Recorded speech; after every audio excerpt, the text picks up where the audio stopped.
there's no ink to vote. Not a single soul has voted up until now.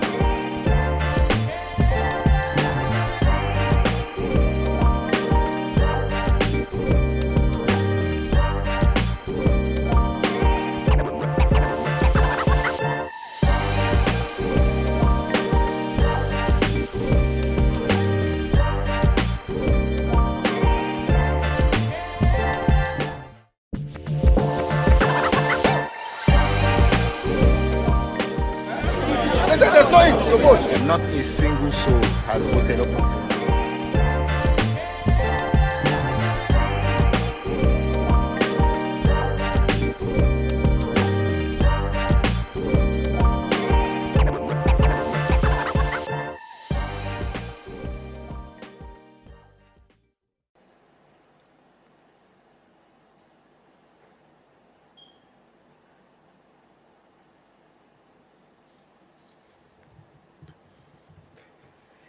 Good evening, viewers. My name is Elijah, and I am thrilled to welcome you to another episode of the Pulse 2023 governorship election coverage.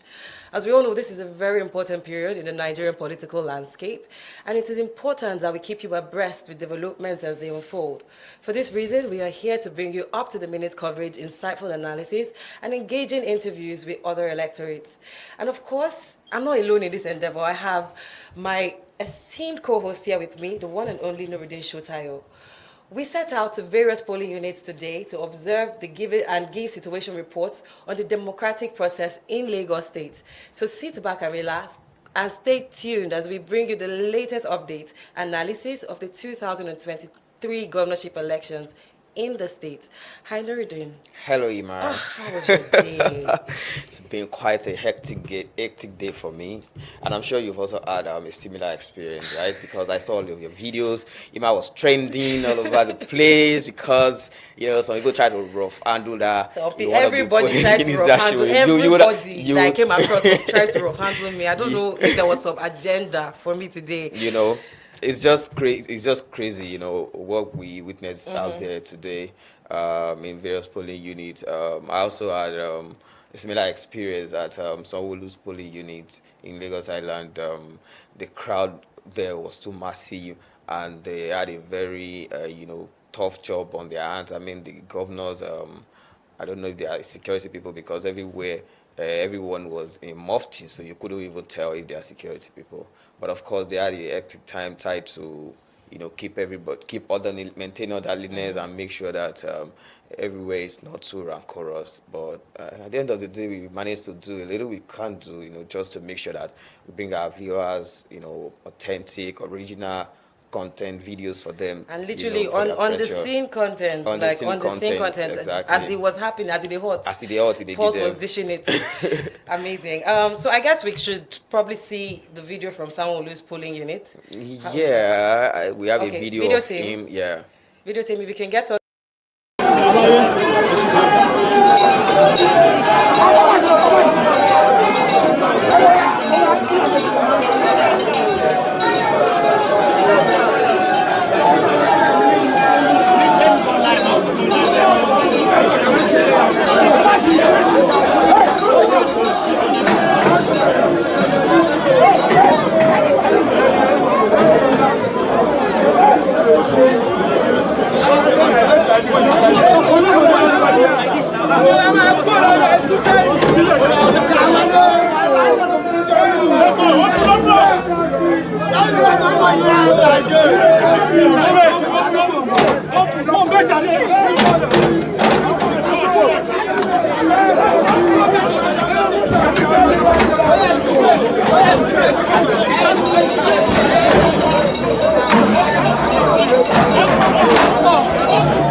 That leads to a democratic process is the best form of a validation of what true democracy should be about.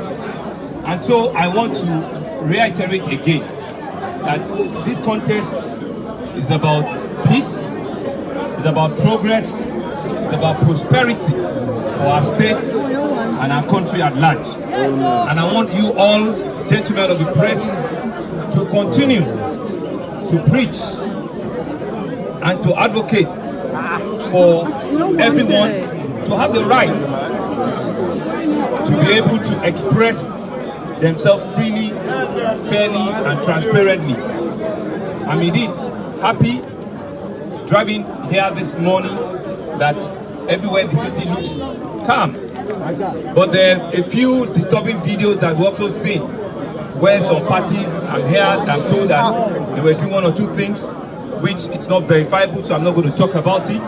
Right? But truly, really, it's just to say that I'm excited and I'm happy to be here. And I want to ask that all of our voters, all of our citizens should just remain vigilant. You know, if you see anything, say something, and just all let's come out, you know, and exercise. If you see anything, say something, and just all let's come out, you know, and exercise. Incredible.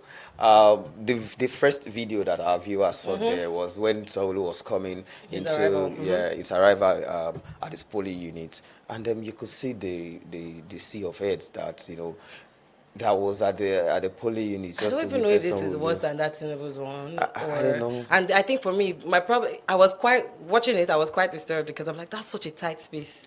Tinubu's was like, it was a crowd, but it was a road. Yeah. But this is such a tight space with like so many people forcing in. But then again, I want to ask you, because during the presidential elections, when we had the first play of that kind of entrance, I noticed that people who came in, people who were part of that entourage, the sea of heads, were just sea of heads. They didn't actually cast their vote. So was that the same thing that you observed in this polling unit? Exactly. It's a repeat of that particular scene, because immediately the governor, cast his vote and, left the venue. It's like everybody that came to that particular venue just came because of the governor.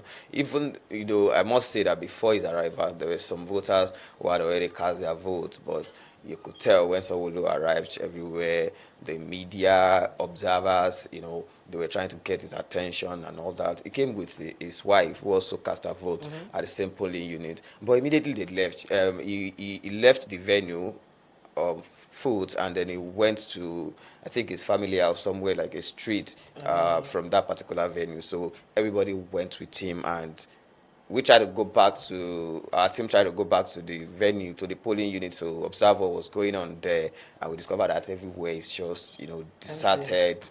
You could just see one or two people that were trying to cast their vote, and INEC officials there. And that was it. That was it. I feel like, anyways, let's move forward to the next polling unit. So I went to the first place I stopped by was a polling unit in Anifowoshe. That is polling unit 042, which is the polling unit where the Labour Party candidate, governorship candidate, Badebo Roadvival, cast his vote. And that was a tongue twister. Sorry. No, I beg. I'm not just from the West. GRV for short. GRV for short. If I call the names from my hometown, would you pronounce it? Will he pronounce it? Okay. Let me scatter the name, then you correct me. At least that's learning process, okay? All right. Anyway, so GRV is the polling unit. We went there, and at first, we noticed when we had an issue finding it, but we saw media, so we knew, okay, that's the one. We went there. INEC, surprisingly, unlike the presidential elections, INEC was so on time this time around. Before we went there, they had already started the process, and we got there even before 10. So they started the process. GRV came through, of course, the media frenzy and everything, and he was able to speak. He actually took his time to, address questions from 2 points of media, actually. And like you said, he didn't come with that kind of entourage. I think we're going to get a video of that very soon. He didn't come with that entourage, but his walk-in was more, spacious and everything. People welcomed him. It was more of the media around him than necessarily sea of heads of people who were just supporters. And after that, as well, after he cast his vote, I noticed that the long line I saw earlier on of people actually lining up to vote was not there again. I mean, I wanted to ask questions, but I didn't find people I wanted to talk to about that. Anyway, so let's see GRV's entrance and statements. Thank you.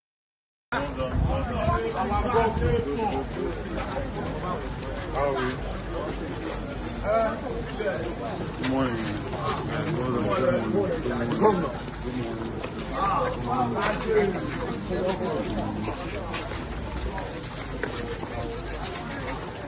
Gubernatorial candidate for the Lagos party. Good morning. How do you feel today, sir? I'm happy that my ward we're having is relatively peaceful, but I've been having to deal with reports from all over Lagos State, from Ojo, from Oshodi, Solo, all over Lagos, and there's been a lot of intimidation and harassment. A lot of intimidation and harassment. But we are on it, and we're going to ensure that we will not be disenfranchised. But let me just vote, because let me exercise my duty, and then afterwards we can talk. All right, sir. All right, thank you.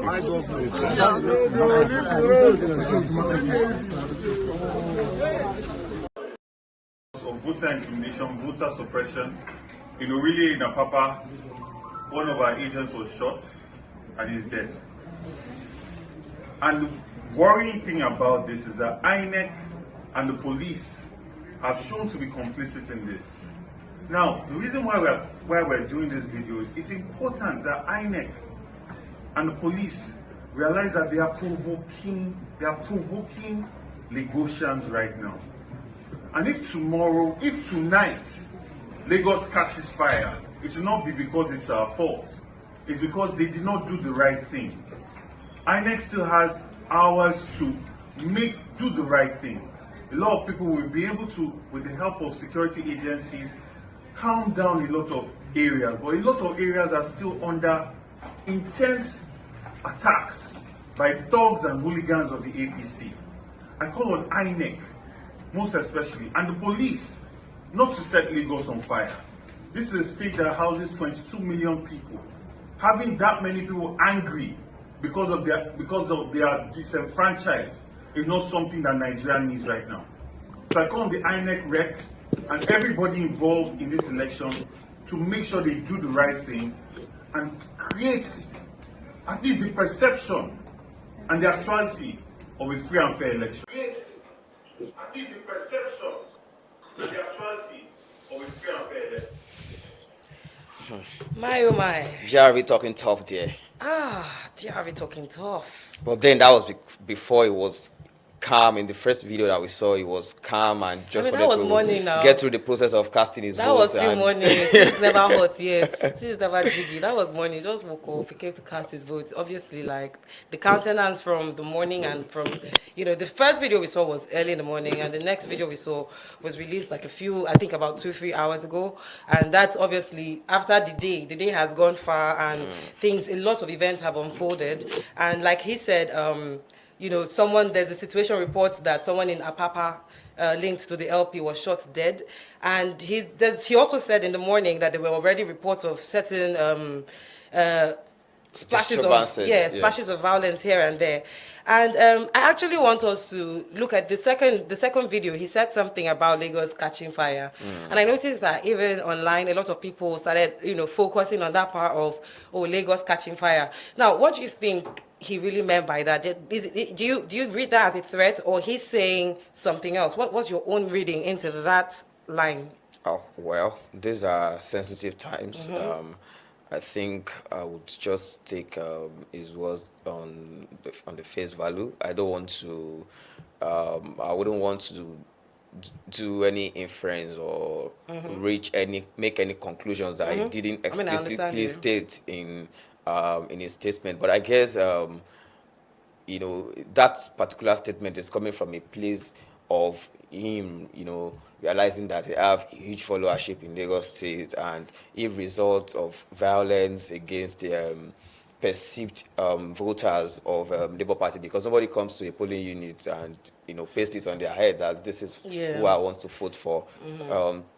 But if the situation continues unabated without the security operatives stepping in to calm everyone, or without INEC, showing to be neutral in the process, then it might result to people wanting to vent their anger by way of protesting. I mean, I did witness that Yeah. a lot when I went out today. Like, yeah, I was at his polling unit for a bit, then I took a walk to other polling units, and I also went to Okota at some point.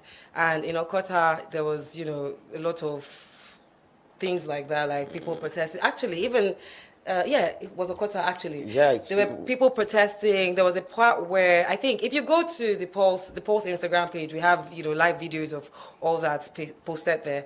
But there were people actually protesting. They said in their environment, what happened was that thugs, because they're actually in an estate. There was a gate, and they said their gate, the gate was closed. It's usually a peaceful area, and it's, according to them, I think we have interview videos that we put out as well, Igbo-dominated area. Clearly an LP, sort of an LP, because it seemed so, from the sentiment I was getting from people, it seemed and from like... the result of the And from presidential the result election. of the presidential elections, it was LP won that particular area, and it's thickly populated. So they said that their gates were closed, and people started forcing in, and broke into the place and all of that. Now, with what happened in presidential elections, realistically, I don't know about everybody else, but I don't know, maybe I'm using my common sense, which may not be very common these days. But if you saw certain things happen in the Labour Party, in the presidential elections, especially in Lagos State, because Lagos was not very violent, but there were places that there were spikes of violence. I expected that for the governorship elections, we're going to be capitalizing or recounting or working on the things that we did not do right for the presidential. For instance, security, tight security in certain areas. And I feel like there was a bit of a fall short there. And actually, based off of that, there were people who we uploaded videos of certain people who had experienced certain things in their polling units. And I think we should talk to one of them now. We have Omoni Oboli on call.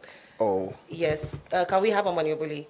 And let's speak to her on her situation report. Her tell us, exactly what's happened in her area. Hello, Omoni. Hello. Hi, I don't know if you guys can hear me. Hello, Omoni.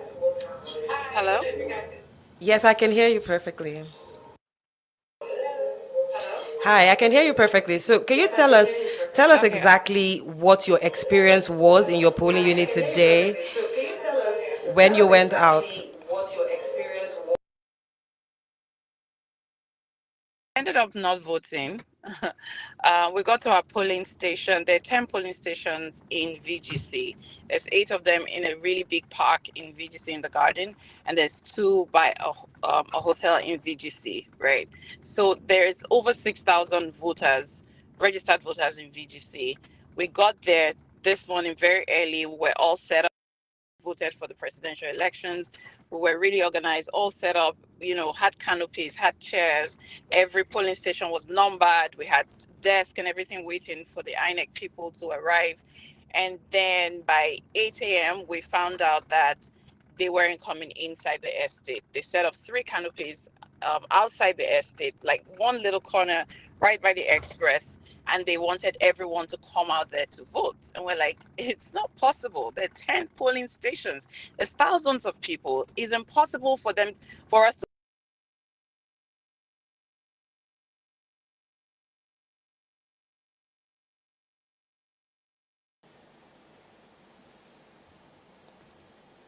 Okay, it seems we lost her there to poor reception. So, like what she's saying, unrest, total unrest. She has a video up, and I watched the video. And at the time she put up her video, it was still really early on. Things have not even heated yet where I was. So I was like, what's really going on? I really wish we could have her to complete that story. Yeah. But however, we have a video of Okota where I went to Okota on a voter's demand, sort of, on an electorate's demand. He came to me and he said, I really think media presence should be somewhere, blah, blah, blah, because something is happening. And I go there to see, and I got a little intimidation from INEC officials. So can we see the video, please? What exactly happened in this polling unit? And actually, at Okota, that is my polling unit. So we're insulted, humiliated by the talks there. They said if you are not voting for the APC, that we should leave that place, and they started throwing bottle on us. So we ran outside. So shortly, we called the policemen. They came there, and the man they called Milako took them inside. After they talking with them, then they left again. So people are very, very scared. They came out again like the third time. The army have to intervene. After the army intervened, after army had like 7 of them, then they left. Before we started voting again, they came out again and began to tell us that if we cannot vote in APC, we should leave this place and go to our house. You understand? So we cannot be able to stay there, and there is no any armed person there. The police they have, they cannot even do anything. The police that is there, they even bribe them. So they cannot even have any access to even tell us anything, no confidence for us to stay there. So we are emulated in the election in that place. So I'm not even happy about the election. We were here since morning, and election was going on, voting was going on. All of a sudden, some group of men or guys or talks, electoral talks, they started pushing at the gate because the gate is locked. Actually, tell us what exactly you observed in that polling unit. What they are doing is strictly vote buying. And when I spoke to them, they told me Buhari did it. That's the term. Are they doing? Are they giving money? What they do is, when you vote, you raise your tag up, then someone calls you by inside and start writing your name down. It's done. In fact, you can go there and sit for yourself with evidence. I don't even need to say much. You just go there with pictures. What's the number of this polling unit? You have no idea, but is that your polling unit? No, it's not my polling unit. I was passing by and observed that. I spoke to them. Why are they doing this? They told me Buhari did it. You can even go there. I said you can go there and see for yourself. They are doing it with so much confidence. Thank you so much.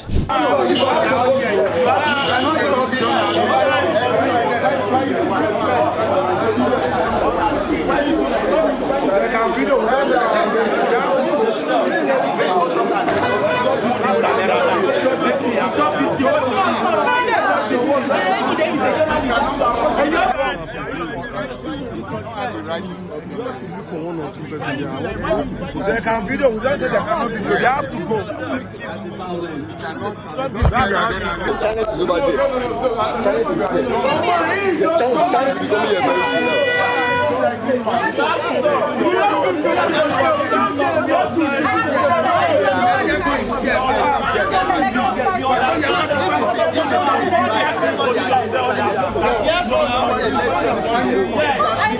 I am also accredited by INEC.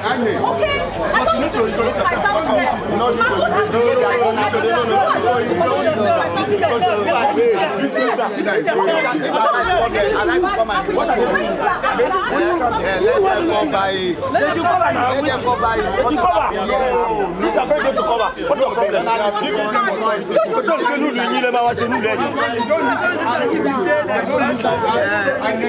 Please cover whatever.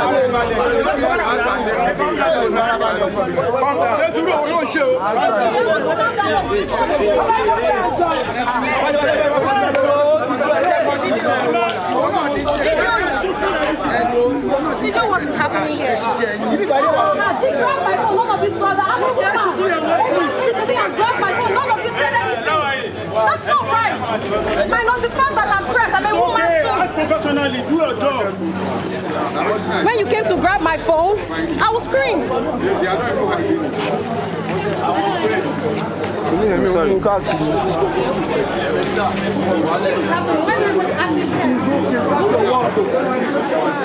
If they don't have anything beside them, they will not act like that.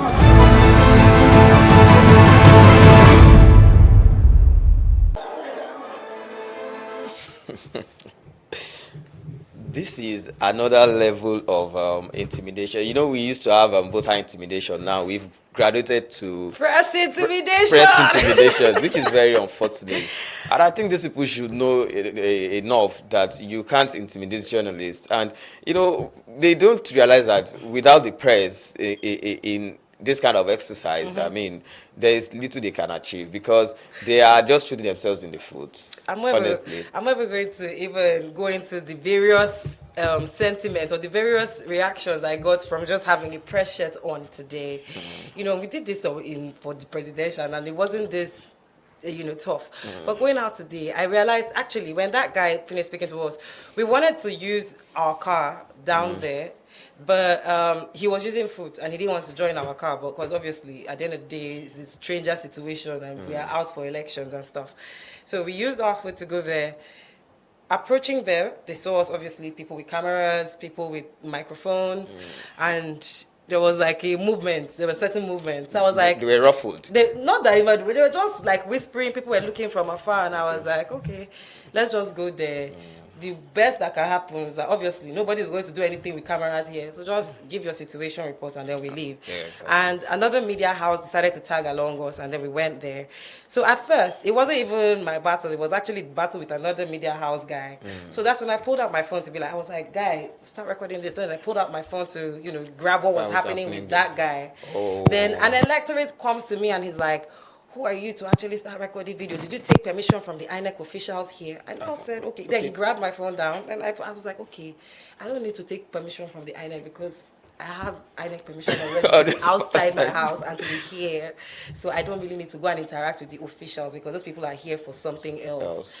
So, he's holding on to my phone and he wasn't going to release it. So that's when I started shouting and I realized that it wasn't a place where there were necessarily thugs. I wouldn't judge those people to be thugs. Those were electorates. But they were acting like thugs. I would not say they were acting like thugs. They were acting like very aggressive electorates, to be honest, because I've seen what thugs did in other places. Okay. These people were well dressed. They were not trying to run away with anything.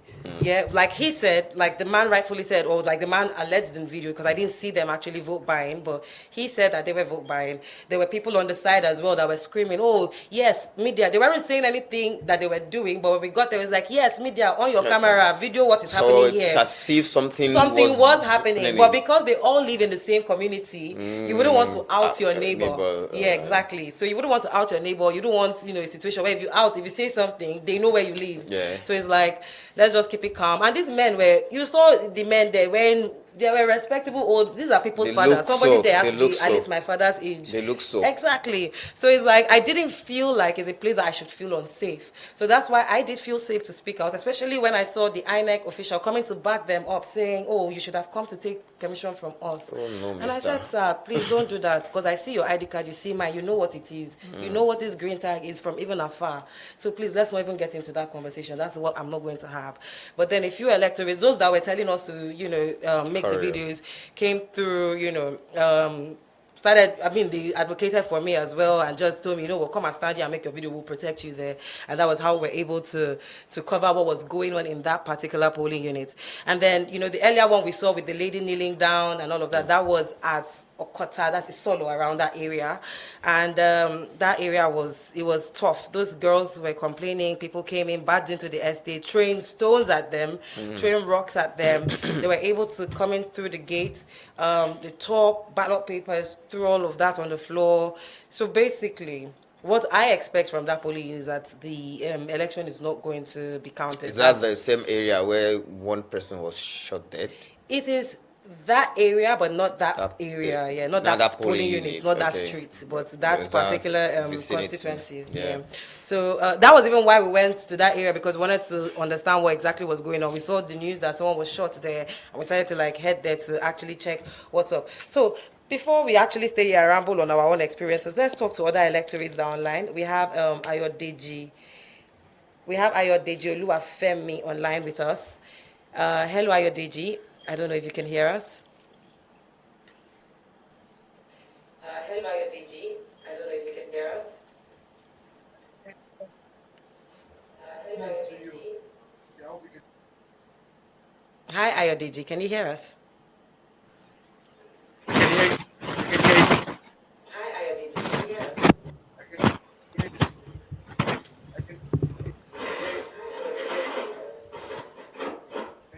Okay, so we'll need you to project a little more than that. And what we really want to know is your situation report. What happened in your polling unit? What happened when you went out to vote today? You have to tell us exactly where your polling unit is, as well as other details like the number of your polling unit. Thank you.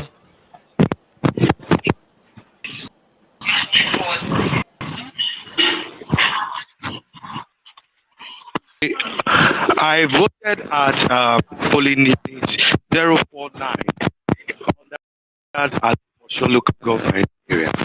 The polling unit is known to be yes,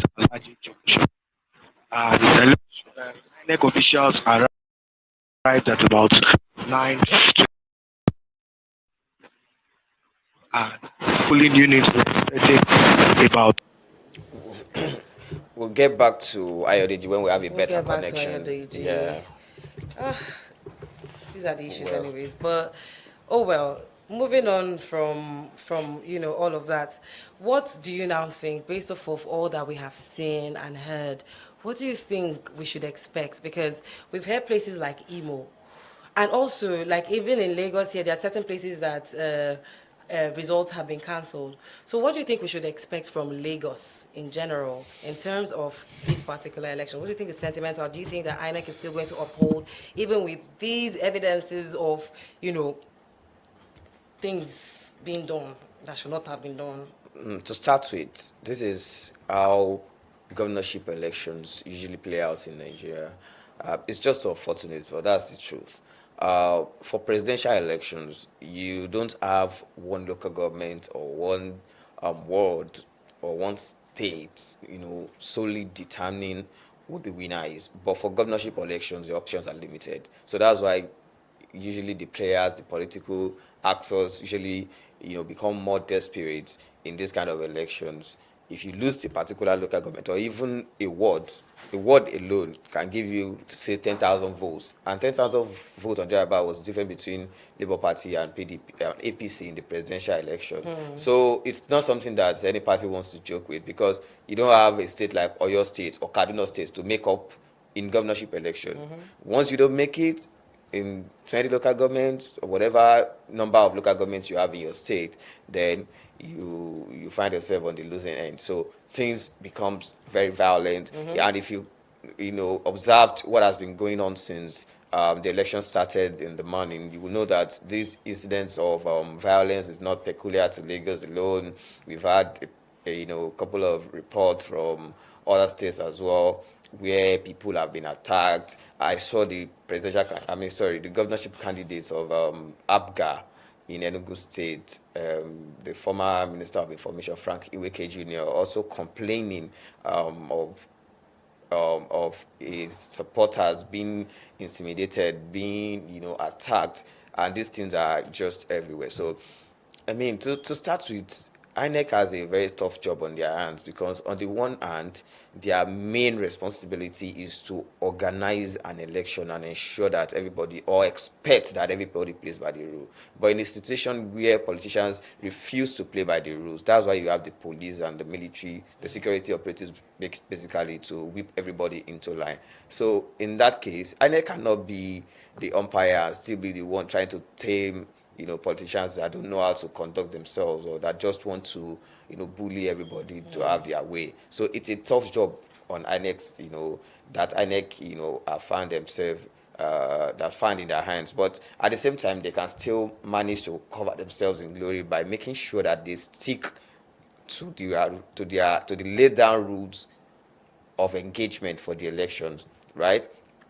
And they must not just, play by the rules. They must be seen to be playing by the rule, because if some parties perceive that they are not getting fair treatment from INEC, that would not augur well for the exercise as a whole, which is what happened in the presidential election when some parties felt like INEC were not sensitive to their complaints, and they just didn't care about whatever they were saying, and they were just interested in getting through the process and just declaring a winner. So all of that must be put into consideration this time around. And I think I've seen an example of that. It's unfortunate we couldn't get the full report of what happened at the VGC polling unit where Omoni Obuli had our experience. But before we came on, I heard that the Lagos State resident electoral commissioner for Lagos State, Mr. Segun Agbaje, has announced that elections will be reconducted in those 10 polling units in VGC tomorrow. So that's an improvement compared to what we had in the presidential election. There was nowhere in Lagos State, for instance, that elections were reorganized for following the, except in polling units where voting voting continued until late in the night, and even in some places the following day.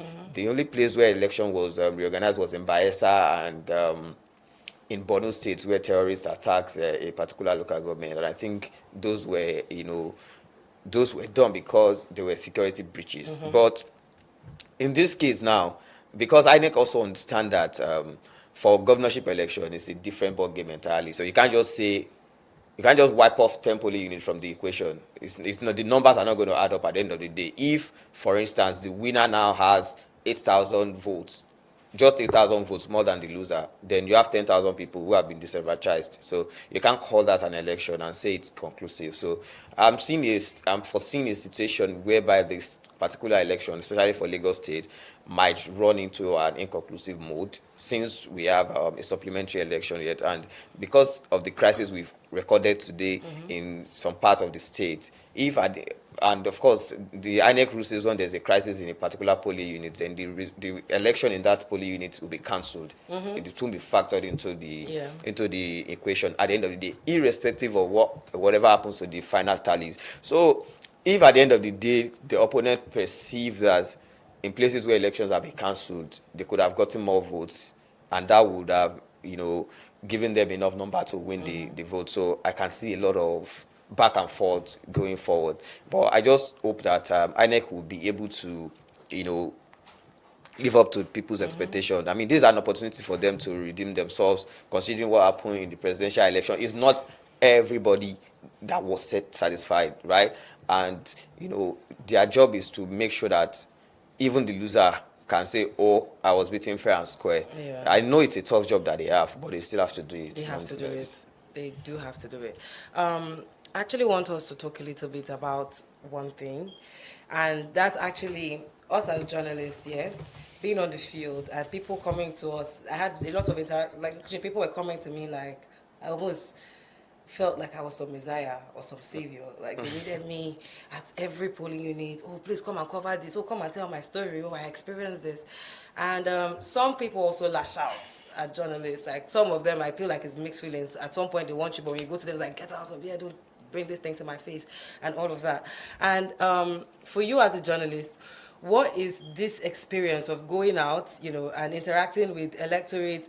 How do you really expect electorate to perceive you? As for them, as neutral, or as against them? And what do you do to actually shape that perception when you go out to the field like this, like in a time like this? So one thing I've noticed about people's, how people perceive the media is basically based on whatever they are up to. If there is someone that is up to something that is not shady, something that is not suspicious, they are not afraid of the media. And in journalism school, they taught us that news is what someone does not want every other people to know, and the rest of it is just PR.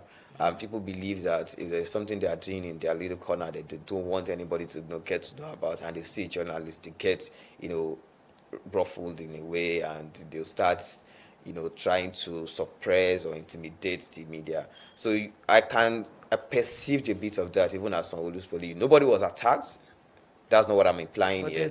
But energy, but you could, perceive the energy in the air, like, media, you people, your trouble is too much. But then again, one thing I must say is that the fact that they know that media, we can be quite nosy and all of that, and we just want to do our job and report whatever we see on the scene, right?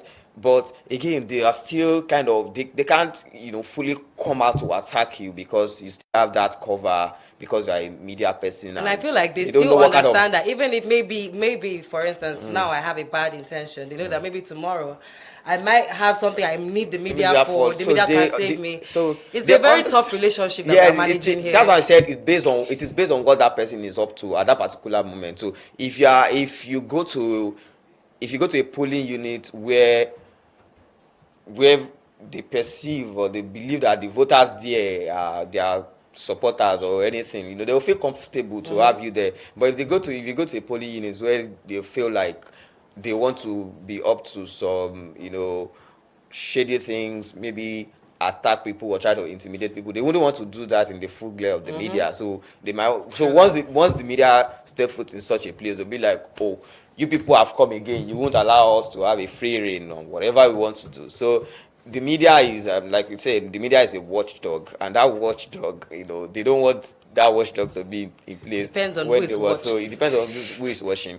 So that's why, as a journalist, you also have to observe your environment wherever you're reporting. Like you rightly said, your experience. When you got there, you sort of did like a scanning of the environment, and you profiled them, and you realize that, oh, this is actually a very good place, not a. You didn't see anything that makes you fret or anything like that. So you can see that even the people you were arguing with, you see that there are people that you could have a conversation with. So as a journalist, if you find yourself in a situation whereby you know that these people, they don't even understand what you are saying, so you don't need to prove any point. So just apply your discretion in that situation and quickly get yourself out of the place. I agree with you. Let's head to some quick news updates before we round up here. Elections have ended in some areas, and INEC has commenced the process of transferring the results of the gubernatorial election to the INEC result viewing platform, IREV. So some of the results we have so far: Governor Babajide Sanwo-Olu wins in Tinubu's polling units. Breaking news. Is it breaking? No. The breaking is coming. The breaking is coming. So Sanwo-Olu wins in Tinubu's polling unit. I think that is highly expected. Yeah, that's way highly expected. Surprises there. Yeah. And I missed Tinubu's polling unit this time around. Last time I was there live, and my media friends who I met some media personalities. I met some media personalities there at Tinubu's place, and then in this violent Okota, they were like, "Oh, why?" They were also there. They were like, "Why did we see you at Tinubu?" I said, "It's every day. It's every day. It's every day. He's not doing it again. He has gotten his own. Let him battle in court." The next one is. INEC postpones governorship and assembly elections in 10 polling units in VGC. We've spoken about that. Now, the interesting thing about VGC that we haven't even talked about is that the ADC candidate, Funsho Dohati, that is VGC is where himself and his family actually cast their vote, and they had reached out for us to come cover what the situation was there. And really, realistically, I haven't heard anything about the ADC, no updates about the ADC in the news. So I do hope everything is fine over there. We'll check with them. Yeah, I'll try to reach out after this. The governorship candidate of the Labour Party in Lagos, GRV, lost his polling unit to the incumbent governor, Babajide Sanwo-Olu. You see these people? That's why you don't trust that crowd. That crowd that follows you to polling unit, don't trust them. Don't trust them. Well, these things are normal. It's not about having a polling unit. It's about where your polling unit is located. Imagine if someone like Asiwaju Bola Tinubu, the president-elect, had his polling unit in Etiosa or Oshodi Solo. I will leave the viewers to guess what could have happened in such a polling unit. Even the former president, I feel like they'll go make it a point. He lost his polling unit in one of the elections that he won. I can't remember which one. I think in 1999, he lost his polling unit. So losing your polling unit, yes, it's good for news, right? It's good for publicity because your opponent might want to use that as a disapprover of your candidates, even by your immediate community. But it doesn't really speak to how popular you are in the entire state because that polling unit is just one out of thousands of polling units that you have in Lagos State. But it would have been, for optics, it would have been better if you had won his polling unit. But that is not enough to now start calling. I agree with you. that is not enough to start, making any conclusion at this point. It's still early days. All right, I think the final update I have now. Funke Akindele, deputy governorship candidate of the People's Democratic Party, PDP, lost her polling unit to the incumbent governor and candidate of the All Progressive Congress, APC, Sanwo-Olu. This particular one, I must say, I'm a bit surprised. Okay, to start with. What did I say here yesterday? Remember what I said yesterday? Wait, let me withdraw. It shocked you? No, I don't know where a polling unit is, to be honest. I didn't check before we came on. But I'd assumed that a polling unit was in Ikorodu, which is where she comes from. But, as I was about to react to the story, I just realized that, the fact that she comes from Ikorodu does not necessarily mean that her she's polling unit accepted there, yeah. No, that her polling unit will be in Ikorodu. That's on the one hand. Okay, fair. But if her polling unit is actually in Ikorodu, then that's a big thumbs down, because she's actually from Ikorodu, and I would expect that she would have massive support at home, at least. I mean, that's our traditional home in Lagos State. But that aside, I mean, we said it here yesterday that Go and watch what we did yesterday and what we said. That the choice of picking Funke Akindele might not really be a smart one, or may not have turned out the way the governorship candidate had imagined. But again, still early days, nothing to to judge. Her losing her polling unit is not really a big deal. It's not a big deal. It's not a big deal. It's just optics. It's just it's not just something that's good enough for the optics. Yeah. All right, thank you so much, Nuruddin. So, guys, that's literally it for today, I guess. Yeah, we are looking forward to more results being announced at polling unit level before we now move on to the next stage of collation, which is at the ward level, before we then proceed to the local government level. When do you think that this thing will be announced? Today, tomorrow? The collation is currently is ongoing at the polling unit level at least. So once polling unit level collation is concluded, then they will move to the ward level. So results will be declared at the ward level, and then each ward will take their results to the local government level. At that level, the local government returning officer will collate all the results from every ward in that local government, and then bring it to the state collation center where the final result will be announced. So by midnight tomorrow morning, I think we should have the collation center opened and results should start trickling in at that point. By this time tomorrow, do you think we'll have a governor? Elect? I don't think so. I don't think we'll have a governor elect, because the violence that were reported today has disrupted voting in a lot of places. Yeah. And if at the end of the day the numbers don't add up, that the difference between a winner or the person in the lead and the other person close to him is very little, and it's something that can be overturned by the votes in all those polling units that elections have not taken place. I think we might have to wait a little for elections to take place in those polling units before we finally have a winner. So I'm looking at Monday morning, afternoon-ish. Okay. But I'm open to being surprised if they do it tomorrow. Nigeria. Even at this VGC, as they cancelled the VGC 10 polling, are they scared? Because she said... Did they say tomorrow or they said Monday? No, they said tomorrow. Okay. And the total number of polling units is 10. And like Omoni Oboli said, she said 6,000. I don't know if there are 6,000 registered voters or there are 6,000 voters that collected their PVC. But whichever way, we should be looking at roughly 3,000 to 4,000, eligible voters in those 10 polling units alone. Which is good numbers, needed numbers, and it's not something that you can just do in 2 or 3 hours. I'm actually a little surprised at VGC, because VGC is one place that since I was young, I used to hear that VGC is always calm. They have like barbecue. It was calm. It's just that I don't know what happened today when the INEC official just decided to say, I'm not going to go into the estate, and we want to do it outside. So I don't know what changed. INEC didn't communicate that before the election, and I'm glad that the estate resident actually stood their ground and insisted that the voting should take place at the designated polling unit, which is the right thing to do. One thing I noticed a lot about this particular election is that people are now standing up to their bullies.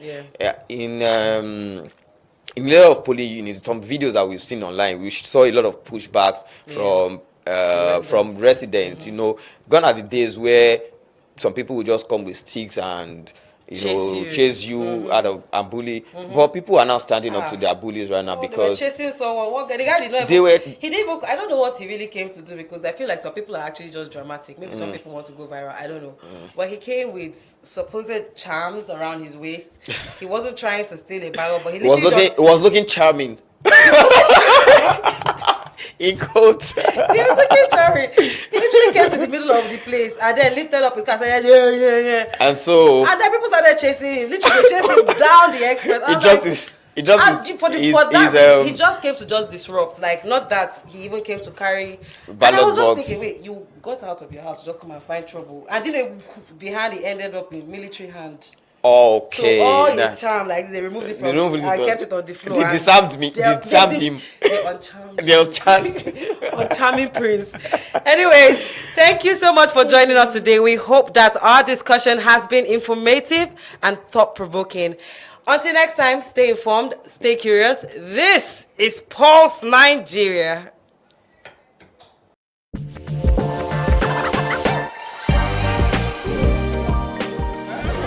There's no ink to vote. Not a single soul has voted up until now.